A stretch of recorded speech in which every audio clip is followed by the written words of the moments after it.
très vache. Le challenge était fort puisque présenter tout ce qui est fait toutes ces questions-là d'environnement, durabilité dans une ville, c'est pas simple. Bon, on gardera des questions et surtout ceux qui ont écrit ne soyez pas frustrés, on les remettra sur le débat.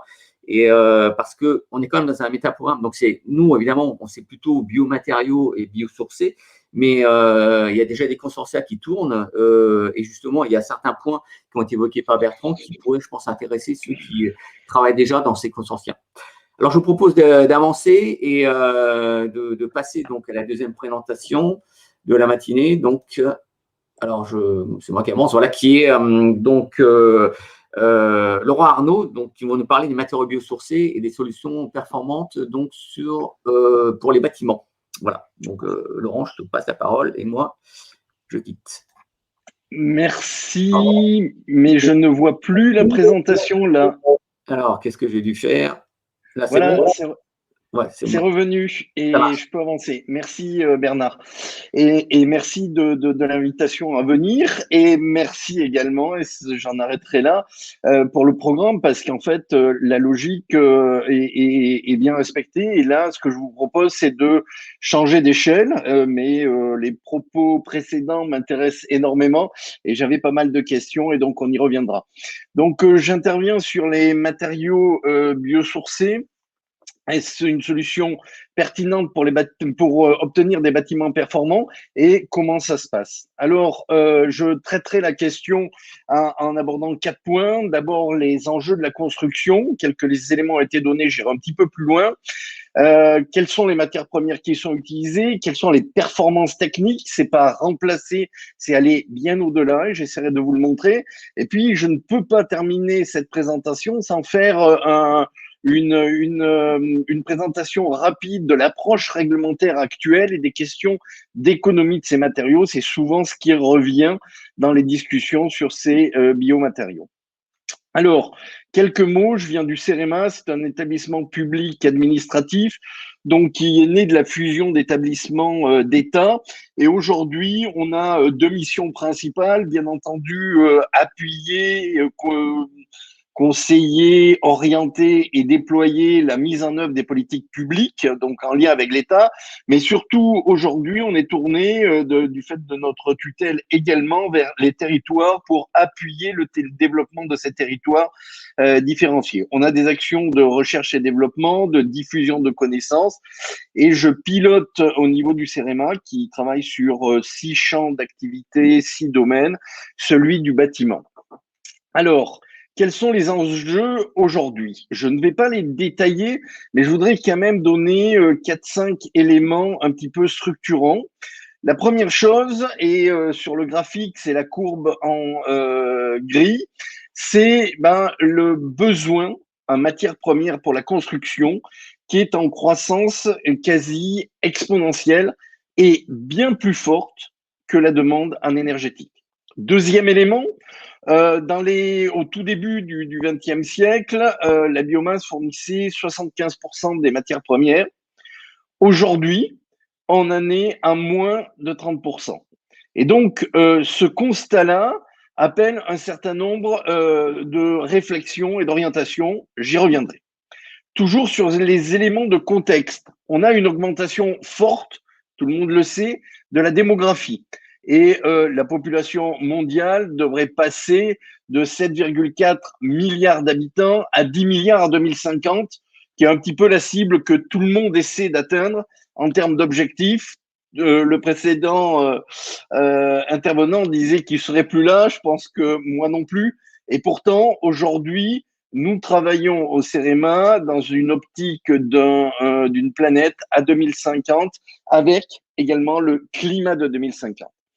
Troisième élément, la surface, le besoin en surface par habitant est en augmentation croissante. C'est notamment le cas en France et cette demande en surface a doublé en 40 ans. A doublé en 40 ans. Et donc, bien entendu, la nécessité en termes de surface de sol et de matériaux va être en croissance. Dernier point, la quantité de matériaux nécessaires pour construire des logements est en augmentation sensible. notamment quand on parle d'objectifs d'économie d'énergie et donc d'isolation renforcée des bâtiments. Je voulais simplement terminer par un petit graphique sur ces éléments. C'est l'augmentation de la population par continent de manière rapide, avec un centre d'intérêt majeur à garder en tête sur le continent africain, et j'y reviendrai également dans ma présentation. Si on fait une analyse des matériaux qui sont utilisés, très rapidement, les usages du bâtiment et de la construction, puisqu'en fait, il faut tout inclure pour avoir un impact de ce domaine, c'est 35%. Donc, bien entendu, pour pouvoir avoir des résultats, il faut traiter ce domaine. Et dernier graphique, quand on regarde où passe l'énergie dans un bâtiment, au sens large, du premier caillou que l'on va extraire jusqu'à la tombe du bâtiment, 60% en moyenne, 50 à 60% de cette énergie, elle est consommée au moment de la construction. Quand vous rentrez dans un bâtiment, on a déjà consommé 60% de l'énergie. Donc, ça appelle un certain nombre de réflexions sur nos actions à mener. Deuxième partie, c'est quoi les matériaux biosourcés? C'est utilisé comment? J'ai hésité à poser cette question en intervenant au niveau de l'INRA. Je vais aller très très rapidement en insistant sur plusieurs éléments qui ont conduit à l'émergence de ces matériaux et à leur développement. Le premier point, et je l'ai mis tout en haut parce que c'est le point saillant aujourd'hui, c'est le stockage du carbone. Effectivement, on cherche des solutions pour mobiliser, pour stocker durablement le carbone. On appelle puits à carbone, et la solution des matériaux biosourcés est une excellente solution. Ensuite, et je ne vais pas insister, mais les faibles besoins en énergie grise, la matière première renouvelable, la disponibilité locale, la large disponibilité annuelle, des matériaux réutilisables, le potentiel d'innovation sont des éléments qui vont concourir à de développement économique de nouvelles filières. Je n'irai pas très loin là-dessus, mais on a une réflexion de fond. Alors, c'est quoi? Bien entendu, on en a parlé déjà. Il y a le cannabis, le chanvre, Cannabis sativale, mais il y en a bien d'autres, beaucoup d'autres, et on en découvre tous les jours, effectivement. Le lin, le tournesol, la moelle de tournesol, le colza, le miscanthus, le blé. Actuellement, se développe une filière dans le midi de la France de la balle de riz ou des roseaux, et en développement à l'international, au Sénégal notamment, nous travaillons sur le TIFA. Si l'on regarde bien en France métropolitaine, mais également en Outre-mer, on arrive à trouver des agromatériaux de ce type-là, valorisables dans le domaine de la construction. Attention, pas valorisable tout le temps de la même manière, et il y a bien sûr une adaptation à avoir sur la valorisation de ces matériaux.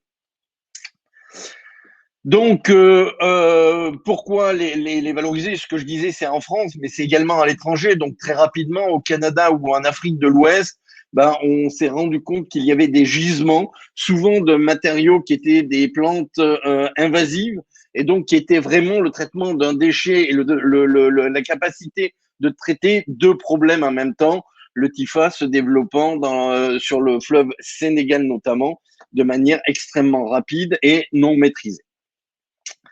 Alors, ces matériaux conduisent après transformation, donc là vous avez un plan de chanvre, à soit des laines d'isolation sur la partie droite de la slide, soit à des bétons et mortiers à partir de granulats. Je rentre pas dans le détail. On retrouve ces matériaux sur la figure complètement à droite en bas, des granulats avec un liant, de manière à faire un matériau qui peut être coulé, qui peut être projeté, qui peut être coffré. Mais ça va bien au-delà. La laine permet de faire l'isolation, et on rencontre de nombreuses constructions avec des structures bois ou avec des matériaux biosourcés assemblés de manière relativement intelligente pour faire structure. Donc, de nombreuses utilisations, je dirais, du sol au plafond dans le domaine de la construction. Ça intervient aussi bien au niveau de l'enveloppe, de la structure, que des éléments et même de la finition avec des enduits. Les matériaux biosourcés ont un grand domaine d'utilisation. Pourquoi les utiliser? Quelles sont les performances? Alors, essentiellement, j'aurais pu restreindre cette partie à une slide. En fait, on vend des matériaux qui sont poreux. Et c'est cette porosité microscopique qui va être l'un des critères essentiels de dimensionnement des matériaux biosourcés, mais également qui va être une difficulté parce que tous les granulats, tous les matériaux ne sont pas interchangeables et donc ça nécessite de l'ingénierie derrière et ça nécessite de l'ingénierie en interaction dans des domaines assez différents. Et je voudrais là citer la rencontre qu'on a eue avec Bernard et un programme qu'on a accompagné sur le développement de ces matériaux en associant nos compétences à la fois amont et aval vis-à-vis du bâtiment pour en faire des matériaux relativement performants. Alors ces performances, c'est quoi? Bon, le premier usage que demande un habitant à son logement, c'est la sécurité, la mécanique. Donc ça, on est dans les standards. Vous avez les courbes en haut à droite. On a une caractérisation et une batterie suffisante pour pouvoir sécuriser et aller vers l'assurabilité de ces matériaux. C'est une question sur laquelle je reviendrai. Des matériaux poreux, c'est aussi des matériaux qui sont acoustiquement très intéressants parce qu'ils conduisent à faire de l'absorption acoustique et non pas de la réflexion, c'est-à-dire qu'ils sont capables d'absorber les sons qui viennent de l'extérieur ou même qui sont à l'intérieur et donc de donner une ambiance qui est extrêmement agréable en termes de niveau sonore et donc ça concourt au confort à l'intérieur des logements. Le dernier point, c'est la thermique. Je vais y revenir, je le laisse de côté. C'est l'un des points forts de ces matériaux, même si au départ, ce n'était pas évident. Et puis, je reviendrai enfin sur la partie environnement, qui est la partie essentielle que l'on peut traiter. Donc, la thermique, quand on a fait les premiers essais, il y a une conductivité thermique, étant donné que le matériau il est poreux, il n'y a pas beaucoup de masse, l'air est retenu dans le matériau, donc on a des bons niveaux de conductivité thermique, c'est-à-dire des niveaux faibles. On est, vous le voyez sur le graphe en haut à droite, autour de 0,06 watts par mètre carré et par degré Celsius, c'est-à-dire 60 milli. Mais comme le matériau est poreux et qu'il est sensible à l'eau, avec l'humidité de l'air, il peut se recharger en eau. Et là, la perte de performance est extrêmement forte. Et si on prend une valeur moyenne autour de 500 au milieu du graphe, dans un environnement avec 75% d'humidité relative, ce qui arrive très souvent, la conductivité, elle triple quasiment. Et donc, d'un matériau relativement intéressant thermiquement au départ, on arrive à un matériau qui n'est pas un très bon isolant et pas à valoriser. On a voulu creuser un peu plus loin parce qu'on avait des retours qui étaient très positifs sur les ambiances thermiques de ces bâtiments réalisés avec ces matériaux. Et donc, on a mené une étude relativement longue en laboratoire en testant des échantillons de matériaux de béton de chambre. Vous l'avez sur la première photo en bas à droite. Et on a comparé ça par rapport à du béton cellulaire et des briques en terre cuite, je ne dirais pas la marque, mais pourquoi tester ces matériaux? C'est qu'ils sont à peu près pareils en termes de conductivité, à peu près pareils en termes de masse, et on a voulu voir ce que ça donnait en termes de performance thermique. Alors, là, les trois matériaux sur la même sollicitation, passage de 10 à 40 degrés Celsius sur l'une des faces, on a regardé ce qui se passait à l'intérieur du matériau. Et on a des différences notables. Rouge, c'est la brique de terre cuite. Noir, c'est le béton cellulaire. Et vert, c'est le béton de chambre. Même sollicitation, on voit que la différence, elle est de 4 degrés, quasiment 5 degrés au bout de 24 heures. Pourquoi? Parce qu'à partir d'un moment, les trois matériaux qui réagissent pareil au départ, c'est normal, c'est la même conductivité. Il y en a un qui s'arrête de monter alors que les deux autres augmentent. Quand on fait les modélisations, on arrive à modéliser très bien ce qui se passe sur le béton cellulaire, très bien sur les briques, mais ça ne marche pas avec le béton de chambre. Il y a une raison qui est aujourd'hui vraiment vérifiée, c'est que les transferts d'humidité à l'intérieur du matériau et notamment les changements de phase liquide, vapeur, vapeur, liquide donnent un volant énergétique qui modifie de manière sensible l'équation de la chaleur. Et donc, de cette manière, on a des performances bien meilleures que celles qui étaient attendues uniquement par la conductivité thermique. Je fais juste une remarque, essayez d'interroger aujourd'hui, au-delà de la conductivité thermique, la connaissance des transferts dans les matériaux de construction, vous serez étonné, on ne travaille quasiment qu'aujourd'hui qu'avec la conductivité, ce qui est largement plus suffisant. Et donc, on est allé plus loin. Donc, d'excellentes performances techniques du matériau, et notamment ces questions de thermique. On a aujourd'hui des modèles de calcul de la consommation énergétique. C'est très très récent. Et ben, on s'aperçoit que la réduction du besoin en énergie peut être diminuée de 30% en utilisant des moteurs de calcul réglementaires améliorés en y introduisant les effets hygrothermiques dans les matériaux. Donc, 30%, c'est important et notamment, c'est ce que l'approche réglementaire nous demande. Alors là aussi, je vais aller très vite.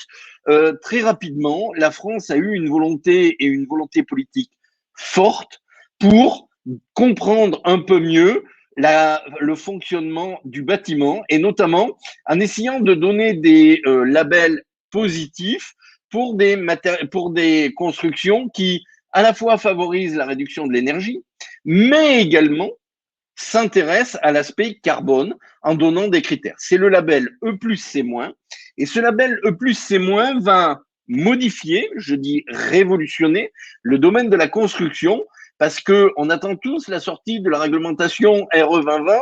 Je peux vous en parler, mais je peux pas écrire grand-chose puisqu'on n'est que conseiller de l'État et l'État doit les sortir. Mais cette notion de carbone sera essentielle dans la démarche de la RE 2020. L'énergie est un point, il faut bien sûr continuer à le regarder, mais pour moi, la priorité de demain, c'est l'aspect carbone et stockage carbone, prélèvement et stockage. Deuxième point de la volonté politique, c'est l'exemplarité des constructions publiques. Et là, les textes sont clairs. Quand l'État intervient sur les bâtiments, il impose un certain niveau de matériaux biosourcés dans ces constructions. Et donc, il y a un appel pour l'utilisation, la valorisation de ces matériaux de construction. Je vous l'ai dit en introduction, je le redis parce que c'est vraiment une idée qu'il faut garder en tête. Quand on parle énergie, quand on parle gaz à effet de serre, eh ben, quand le bâtiment est construit, on a déjà entre 50 et 70% de l'impact qui est fait.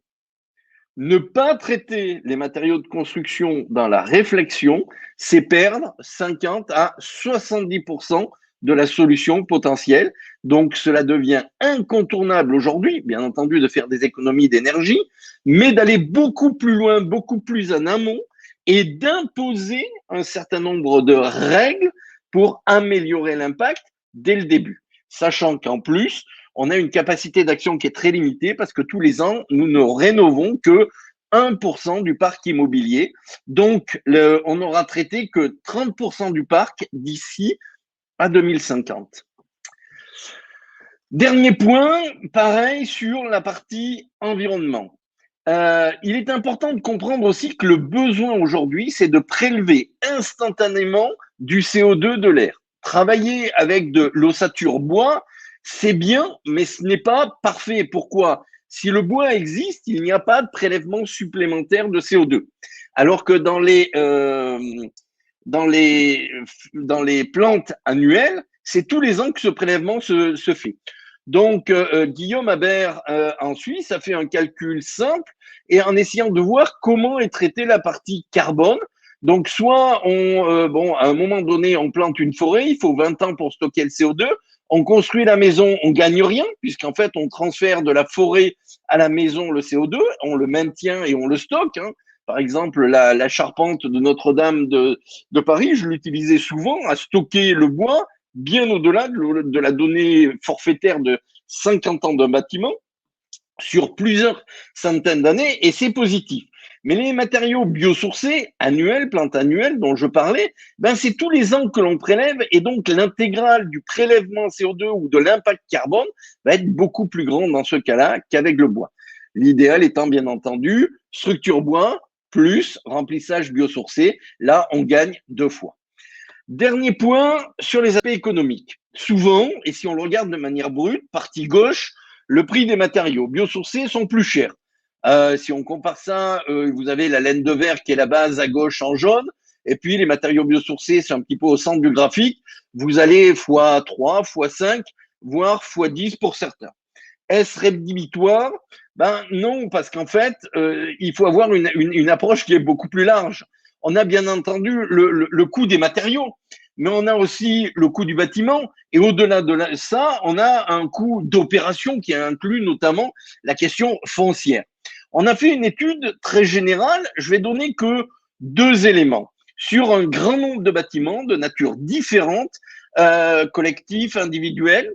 Quand on fait l'analyse sur l'ensemble du programme, et je vais terminer là-dessus, le surcoût observé, je dis bien observé, c'est pas des données, on l'a observé nous en ayant des factures sur ces chantiers, il est entre 0,5% et 2% en incluant l'ensemble des coûts. Vous aurez les données sur les slides. Quelques mots de conclusion. Pour nous, au CEREMA, c'est une thématique porteuse sur laquelle on veut accompagner les territoires et l'État passe un message qui est extrêmement clair, puisque moi je parle d'une révolution de la réglementation actuelle. Il y a de nombreux domaines qui sont impliqués, je l'ai dit, en amont, en aval, mais il y a aussi un grand nombre de leviers d'amélioration. La mise en œuvre des matériaux. J'ai vu passer une question, la formation, et notamment la formation des architectes, est un point clé. La formation des artisans. Mais à mon sens, tout ça peut se faire en local pour peu que l'on puisse réorganiser avec des pouvoirs publics des filières professionnelles locales performantes. Voilà, je voulais conclure là-dessus en disant que pour moi, c'est un objectif très fort pour gagner les contraintes que l'État a édictées pour 2050. Merci.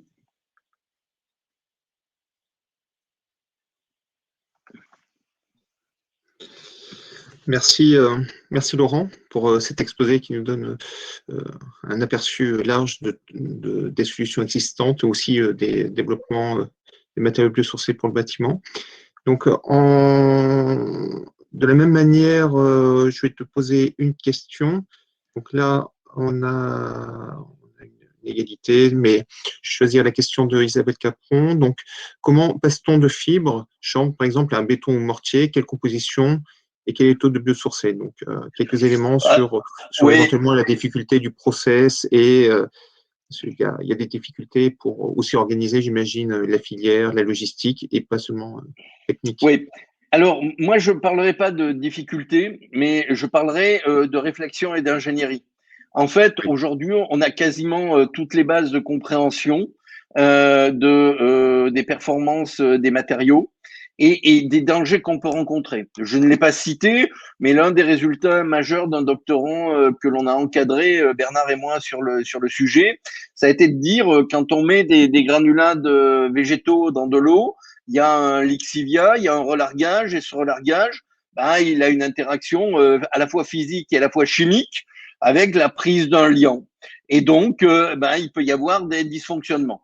Mais vous savez, quand on regarde le béton classique, je viens du milieu du béton classique, il y a des bétons qui se sont déroulés en Maurienne, où il y a eu une incompatibilité entre les granulats et le ciment. Les bâtiments ont été construits, ont dû être déconstruits. C'est un des plus gros problèmes juridiques qu'il y a eu dans le domaine du bâtiment, avec des montants colossaux de réfaction. Donc, il faut en amont prévoir, tester. On a l'ingénierie nécessaire aujourd'hui pour le faire.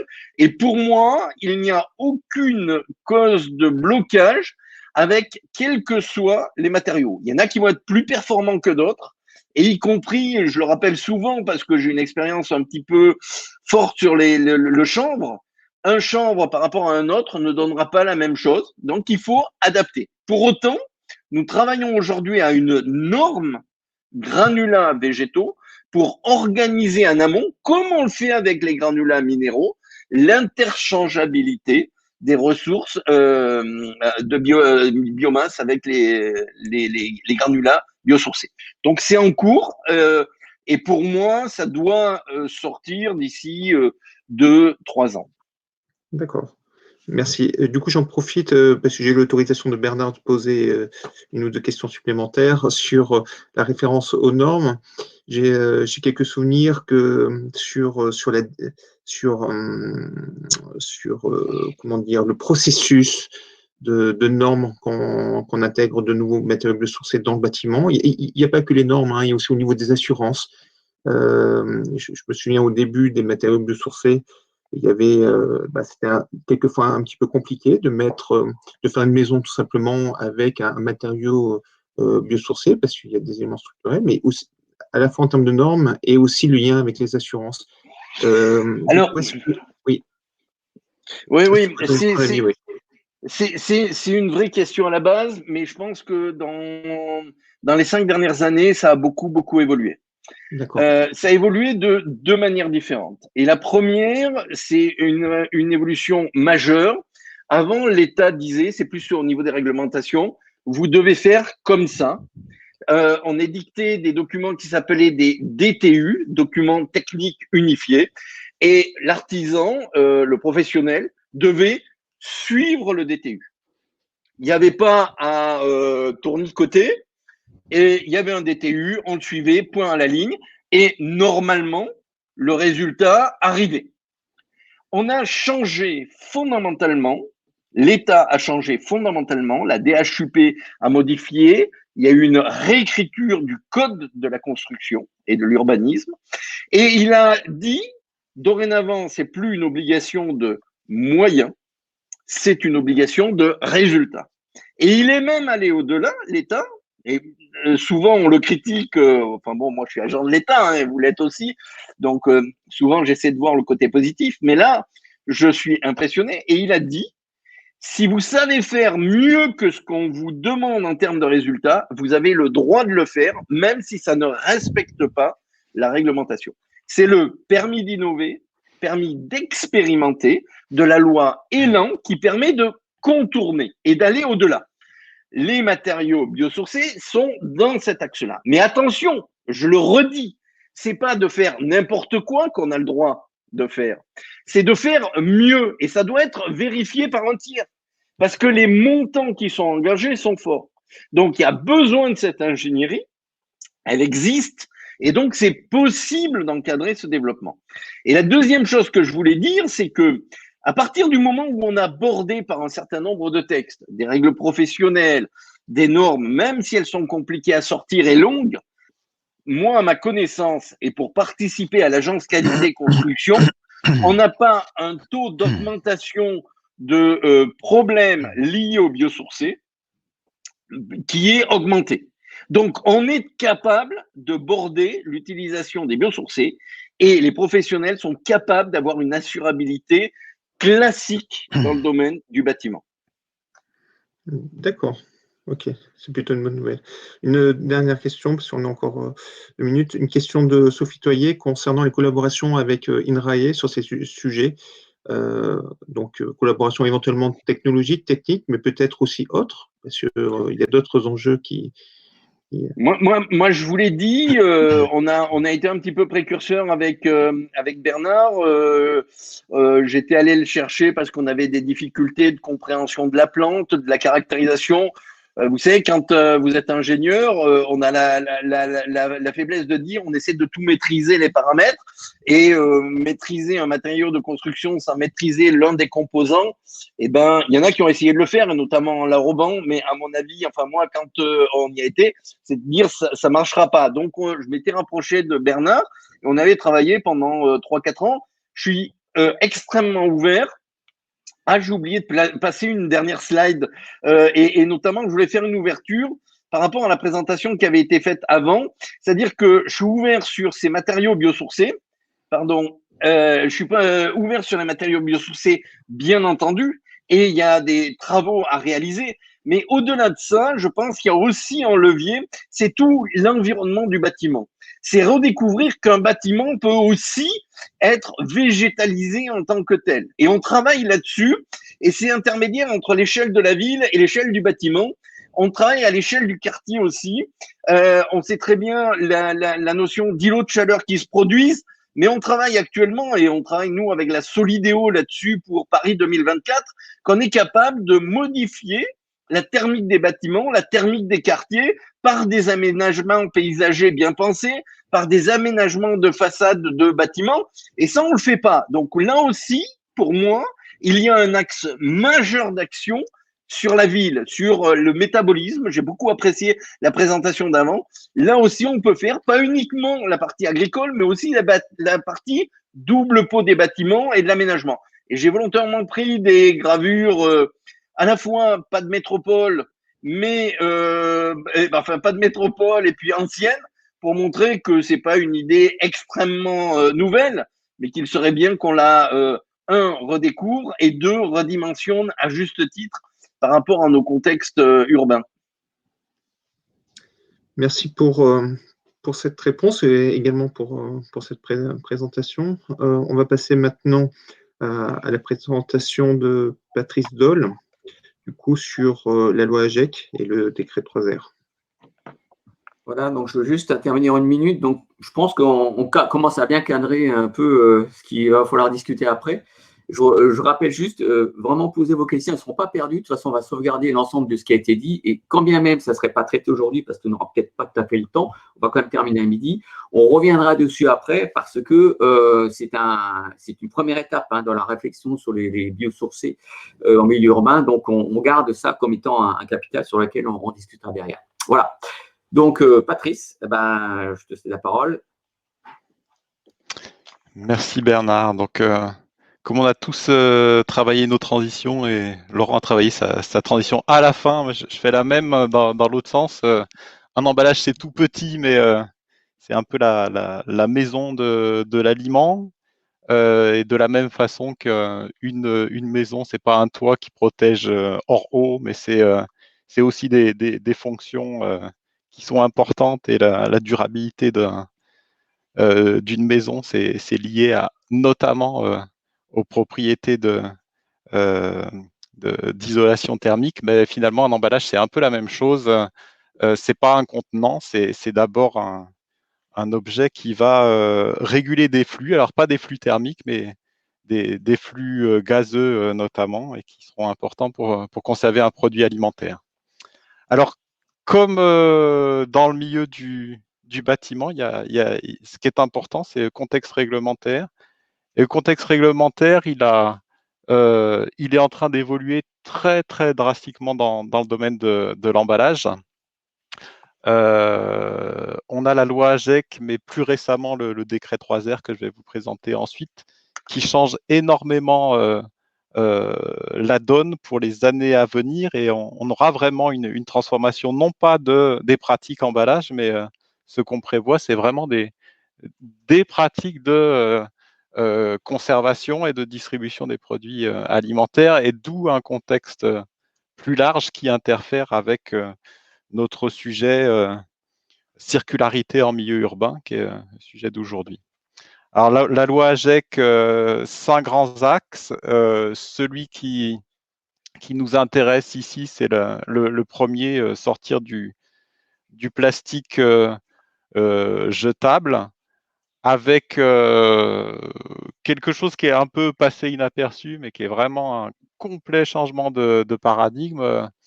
La loi prévoit la fin de l'emballage plastique à usage unique d'ici 2040. Alors, quand on dit comme ça, on dit mais de quoi vous parlez? Tous les emballages devront être recyclables. Non, un emballage à usage unique recyclé, ça n'est pas dans le cadre 2040, parce que c'est encore un usage unique, puisque ce qu'on recycle, c'est une matière et c'est pas l'objet. Donc en 2040, on devra employer ou réutiliser plusieurs fois des contenants alimentaires pour qu'ils soient acceptables. Donc une sacrée bombe dans la façon d'appréhender un emballage, et notamment les contenants alimentaires qui consomment une grande partie de la ressource en matériaux et notamment en matériaux plastiques. Et autre élément, la loi prévoit de tendre vers 100% de plastique recyclé d'ici 2025. Donc, deux grandes étapes, on va dire. 2025, le tout recyclé, et c'est une bombe pour le monde des agro-matériaux, je vais en parler. Puisque rien ne s'appréhendera en dehors de l'existence d'une filière de recyclage mise en place. La loi prévoit X étapes donc au niveau quinquennal, et donc on a une première échelle pour arriver d'ici 2040 à la fin de l'emballage plastique à usage unique, et avec à chaque fois des objectifs précis en termes de pourcentage de réduction des emballages plastiques à usage unique. Alors, qu'est-ce que c'est qu'un produit plastique à usage unique? Tout produit produit à partir de plastique, quand on le dit comme ça, on dit oui, oui, d'accord. Qui